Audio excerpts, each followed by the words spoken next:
Allez, c'est parti. Aujourd'hui, on se penche sur Centrifuge, une plateforme qui a une ambition, assez énorme. Créer un véritable pont entre la finance, la vieille finance et le monde de la DeFi.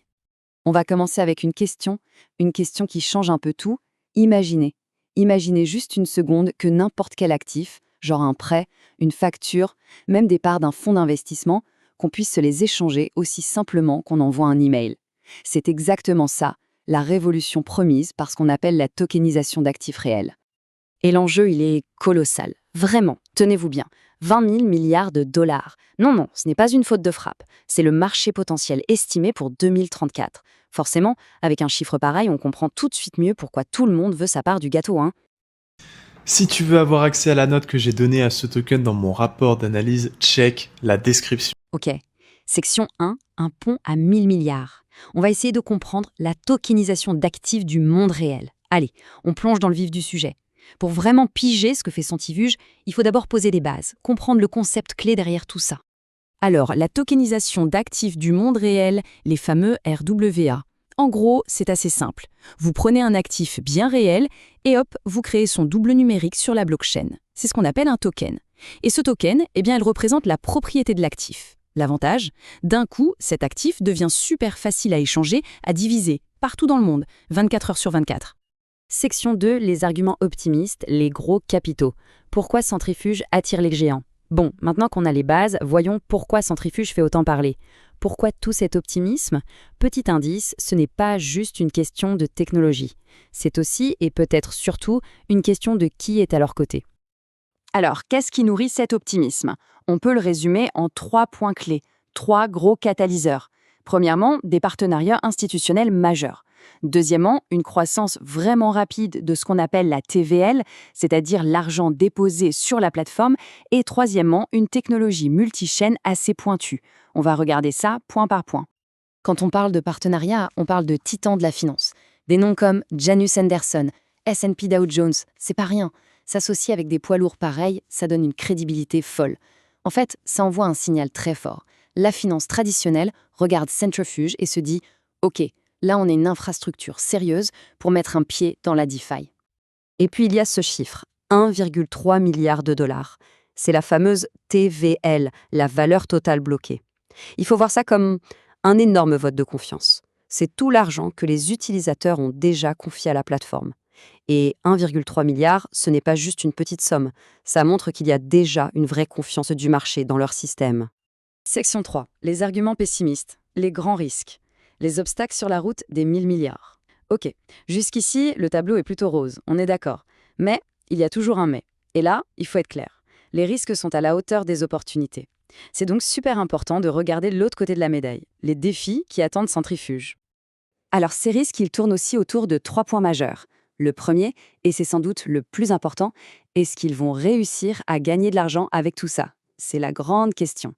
Le deuxième, une concentration assez forte autour de quelques partenaires et produits. Et enfin le troisième, une concurrence qui devient féroce et un environnement réglementaire, disons, complexe. Et là, on touche au cœur du problème, ce qu'on appelle le fossé d'exécution. D'un côté, le protocole fait tourner plus d'1 milliard de dollars, ce qui pourrait rapporter plus de 6,5 millions par an en frais. Mais de l'autre, les revenus actuels sur la chaîne sont de 0. 0 $. C'est un peu comme si on avait construit une autoroute flambant neuve avec des milliers de voitures qui passent, mais qu'on avait oublié d'installer les péages. Le potentiel est là, mais il n'est pas encore exploité. Et puis, il y a la concurrence. On le voit bien ici, Centrifuge n'est pas du tout seul sur ce créneau. On a des acteurs comme Oando qui sont juste à côté, avec 1,5 milliard. Et surtout, on a le mastodonte BlackRock qui est arrivé avec son fonds Build et qui a tout de suite pris la première place avec presque 3 milliards de dollars. La bataille est rude et les concurrents viennent de partout, de la DeFi comme de la finance tradie. Section 4. Comment fonctionne la technologie ? L'innovation hub and spoke.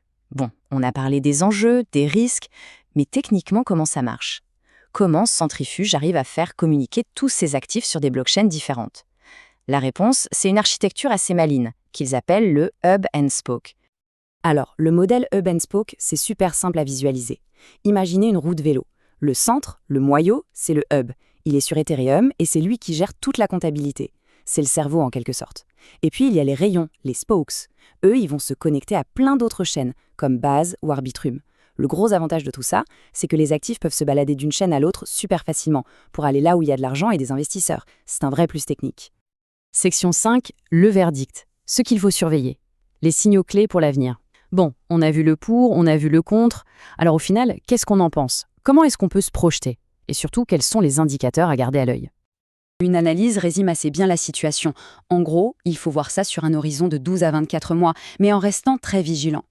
Le point de bascule, le moment de vérité, ce sera vraiment l'activation de ces fameux frais. Est-ce qu'ils vont le faire? Et surtout, est-ce que le marché va suivre et accepter de payer pour ce service? Tout est là. Du coup, pour que ce soit bien concret, voilà les déclencheurs à surveiller. Le signal vert, le truc qui dit que tout va bien, ce serait une croissance de la TVL de plus de 25% par trimestre, et bien sûr que les frais sur la chaîne soient enfin activés. À l'inverse, le drapeau rouge, le signal d'alarme, ce serait une TVL qui stagne ou qui baisse, et surtout si fin 2025, il n'y a toujours pas de frais activés. Pour finir, tout se résume à une seule grande question. Centrifuge a construit un moteur super puissant, c'est indéniable. La technologie est là, les partenaires sont là, la confiance commence à s'installer, mais la vraie question c'est quand est-ce qu'ils vont tourner la clé de contact? Tout le potentiel de Centrifuge dépend maintenant de ça, leur capacité à enfin monétiser cette infrastructure incroyable. Et ça, ce n'est pas la question à 1 million, c'est la question à plusieurs milliards de dollars. Si cette analyse te paraît pertinente, sache que tu n'en vois que 20%. Le reste, mes vraies notes, mon scoring, mon suivi des données clés et mes alertes quand quelque chose change dans ce protocole, dans ce projet et aussi dans d'autres protocoles, je le garde pour le Crypto Deep Research Club. C'est le club privé pour les investisseurs crypto sérieux qui veulent gagner du temps et décider avec des vraies données, pas avec le bruit du marché. Si tu veux accéder à mes notes et mon dashboard complet et avoir les alertes clés, le lien est dans la description.